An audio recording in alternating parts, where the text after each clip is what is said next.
This kid here is Ben. He doesn't know it yet, but he will start an internet company called MailChimp that will make him and his co-founder multi-billionaires. And although Ben is not sitting next to Elon Musk on the Forbes billionaire list, I promise you, this is a story worth listening to.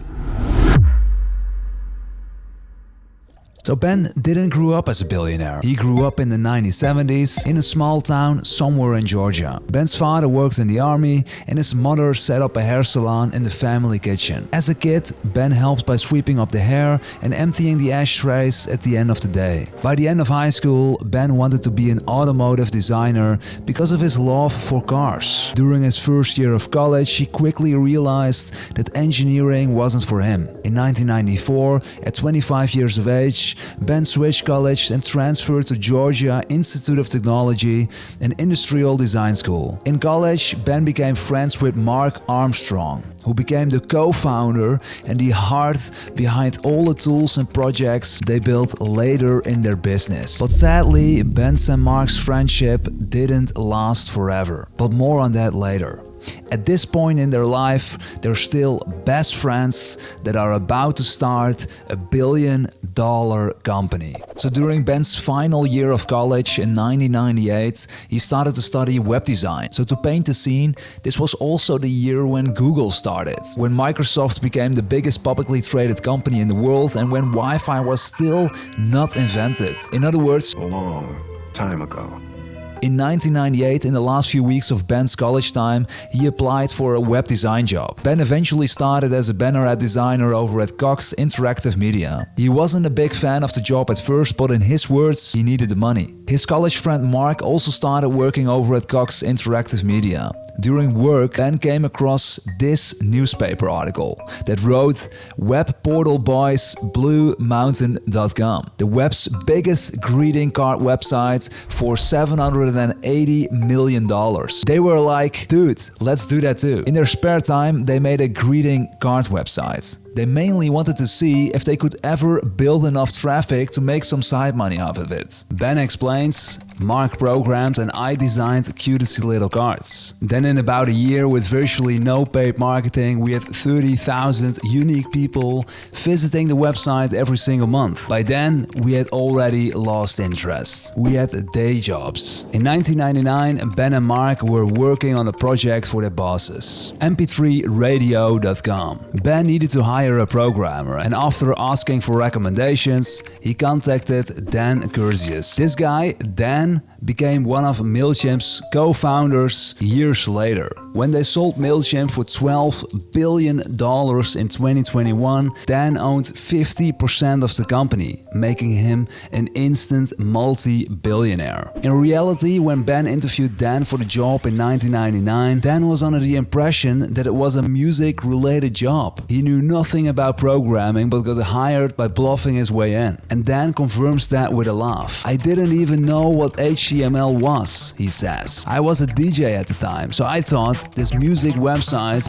was going to have me write about music. Imagine how Dan's world would have been entirely different if he didn't bluff his way into that job for mp3radio.com back in 1999. Choosing another road can alter your entire future. But in the end, it didn't matter whether Dan could code, because only a few months later, on April 1st, 2000, they got all laid off. Mark, Ben, and Dan. Ben got offered another job at the mother company over at Cox Interactive Media, but decided not to take it. Instead, he wanted to pursue entrepreneurship.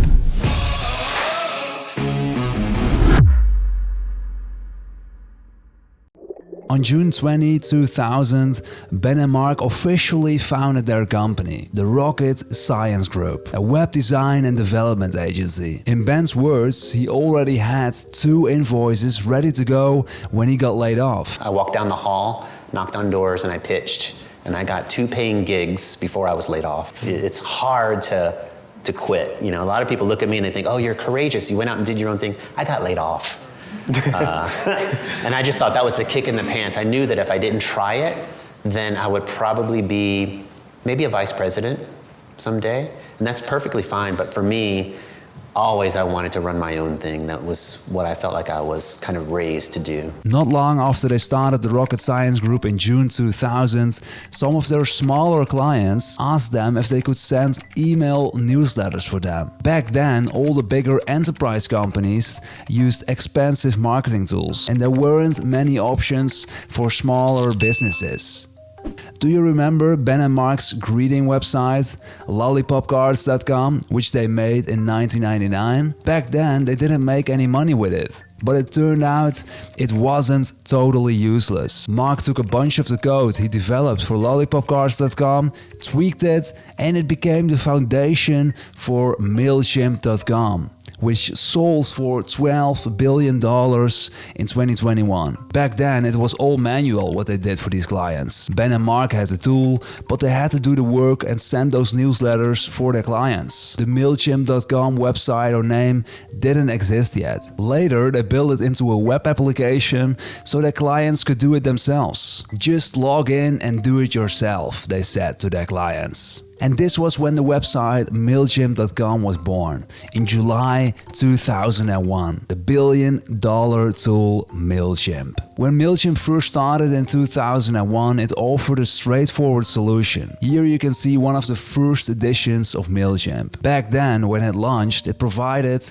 pay-as-you-go plans. $50 for 2,500 emails, $100 for 5,000 emails, and $250 for 25,000 emails. They treated MailChimp as a small side project because their focus was entirely on the consulting agency, the Rocket Science Group. They would never have thought MailChimp might gain that much steam to be a billion-dollar company. And just to give you a little perspective here, this is still the early days of the internet. Google launched 4 years prior, and it was in the midst of the dot-com bubble or the internet bubble. The S&P 500, considered by many investors to be the best overall measurement of the American stock market performance, was dropping lower and lower. In August 2002, roughly 1.5 years or 2 years after they created this email tool that later became MailChimp, they sent this email newsletter. They introduced Dan as their new and third partner. In hindsight, becoming a partner was probably one of Dan's best decisions since he became a multi-billionaire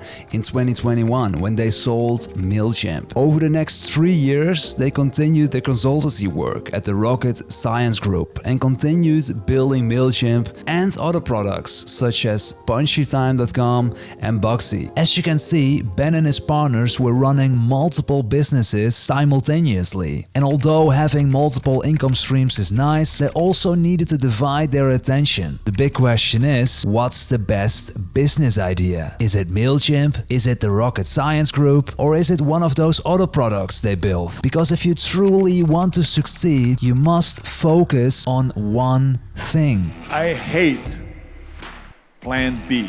And this brings us to the next chapter. In 2005, Ben faced multiple challenges. First, they saw that MailChimp's revenue was climbing from 2,000 MailChimp users in 2003 to 9,000 users in 2005. But their primary business, the Rocket Science Group, the consultancy company, was declining. It was a service business, and you know how that goes. When we were pitching clients and doing the work, you couldn't do both at the same time because we were so small. If I was working, I wasn't selling. If I was selling, I wasn't working. Yeah. And it was just tough. It was a grind. I started to look ahead and dreaming about, how are we going to make $1 million? How are we going to make $1 billion? So it's hard to make $1 million with a service-based business. And although MailChimp's revenue increased over the years, they lately saw MailChimp's customers leaving for their competitors, which scared Ben. In 2001, when Ben and Mark launched MailChimp, they were ahead of their competitors. But since they treated MailChimp as a small side project, they had let it stagnate. And this stagnation in MailChimp made them think about selling it when they they had an offer for MailChimp for $4 million. And although many of us would immediately say yes to a $4 million check, Ben believed MailChimp could be worth a lot more. The problem was that Ben needed to convince his two co-founders because he wasn't in a position to make this decision by himself. Do you remember I mentioned initially in the beginning of this video that Ben's and Mark's friendship didn't last forever? Well, Mark Armstrong, MailChimp's original co-founder, got bought out for unknown reasons and left the team, the rocket science group and MailChimp, somewhere between 2005 to 2008. So I believe that Mark Armstrong disagreed with Ben, and I think that Mark wanted to sell MailChimp for that $4 million check. Eventually, Ben convinced Dan Curzius, the other co-founder, to continue with MailChimp, and they decided to buy out Mark. May 2008 was the last time Mark Armstrong was listed as a co-founder and partner on their website. Obviously, money isn't everything, and if Mark was miserable doing his job, he made an excellent choice to leave. But suppose it was anything other than that. In that case, he must be furious at himself for leaving, seeing that his baby, MailChimp, turns out that successful. It sold for $12 billion in 2021. I know I would be furious. Here we can see Mark's Facebook profile stating he left the rocket science group. In July 2007, when Ben and Dan went all in on MailChimp and Mark left, they had 10,000 customers.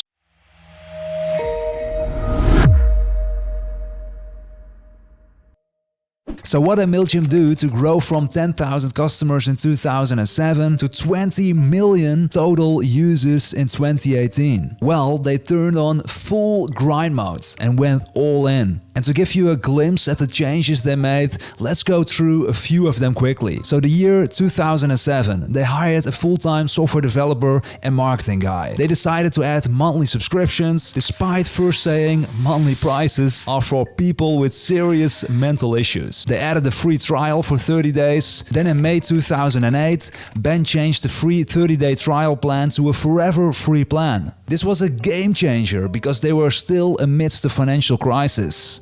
Who didn't want to have free marketing during one of the most significant economic downturns in history? They made a comparison table on their website attacking their competitors, created a mobile version, upgraded the 25-pager free white paper to a 64-page free white paper with tons of tips. They participated in awards, added an affiliate program, translations, etc. And one of the things that made them different than the rest was their way of being funny. In other words, they were 100% focused on MailChimp now, and you could see the effects of it.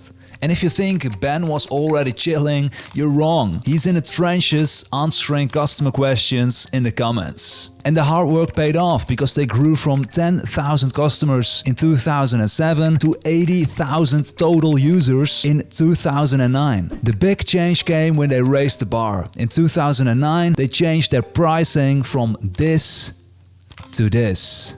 Before, they limited the free plan users to 100 newsletter subscribers, but Ben changed it to a maximum of 500, which was crazy then. As you can imagine, this would have been a difficult choice for Ben and his team in the short term. You're telling some customers that they no longer have to pay, resulting in less revenue. You can read the comments when they introduced their forever free plan of up to 500 subscribers. Oh, what's that you say? All other prices reduced too? Sweet. And all the other comments are positive too. MailChimp's users love this update since it saved them money. Imagine all those customers they pulled away from their competitors. Many of them probably switched to MailChimp because it's free. In 2008, MailChimp turned 8 years old. It's hard for me to believe this, but we launched MailChimp on August 20, 2001. We just hoped that someday MailChimp would be able to pay for our lunches. Nah, that'll never happen, we thought. And although Ben is picking up steam with his MailChimp project, the best is yet to come. 1 year after they introduced their new jacked up free plan, they grew from 80,000 users to 500,000 users. They gained around 60,000 new users monthly. That must have been a fantastic feeling for them. Hopefully, Mark didn't read that news though.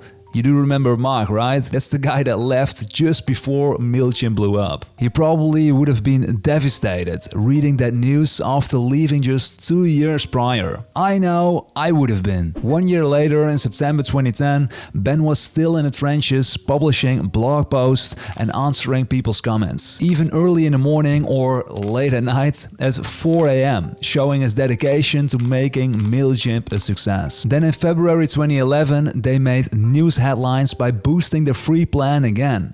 People could now create a newsletter for free for up to 1,000 newsletter subscribers. And such a free plan was crazy then. Imagine the numbers of customers they pulled away from their competitors. Do note that it's 4 years since they went all in on MailChimp without ever increasing their prices. One thing they did introduce for the first time in August 2011 was premium features. In other words, if you want to use all of MailChimp's features, you must subscribe to one of its paid plans. Nowadays, this is common practice for software companies to reduce the features in their free plans. But it was totally new for MailChimp back then. In September 11, Ben announced on the MailChimp blog that it reached a big milestone: 1 million users. During the following years, MailChimp kept growing exponentially. From 2011 to 2018, it grew from 1 million users to more than 20 million users. At its peak, it grew by 14,000 new users every single day.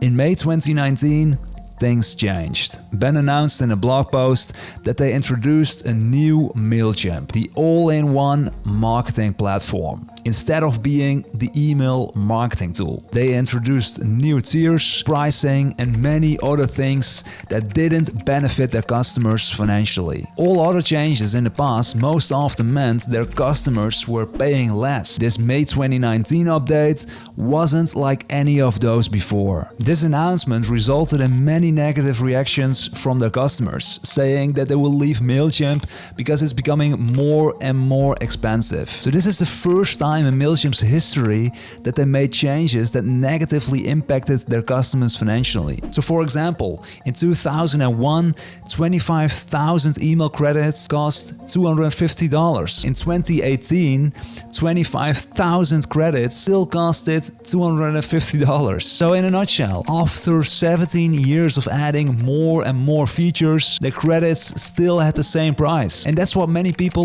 loved about MailChimp. They were one of the cheapest tools, which was one of their key selling points when they started.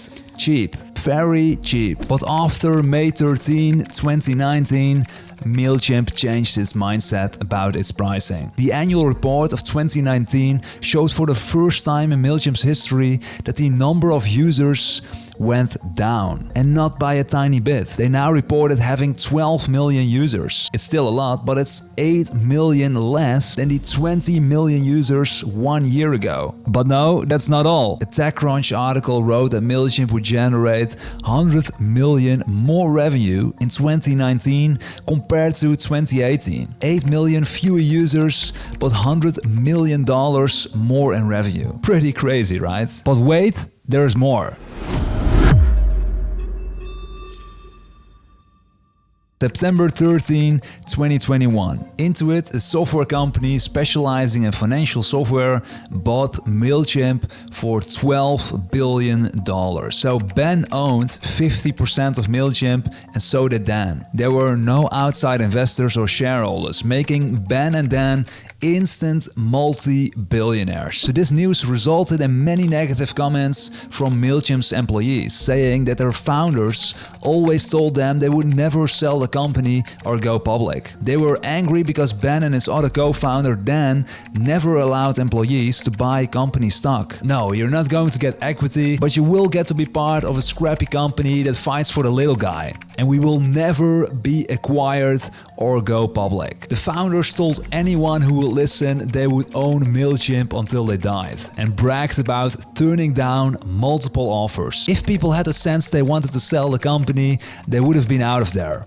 a former MailChimp employee said. Why would I be working without equity if I knew that we're going to sell the company for a boatload of money? So this is a tweet from one of MailChimp's employees that works there since 2015. Super cool to read a national publication noting how savvy a business move it was for your employer to prevent you from profiting when they sell.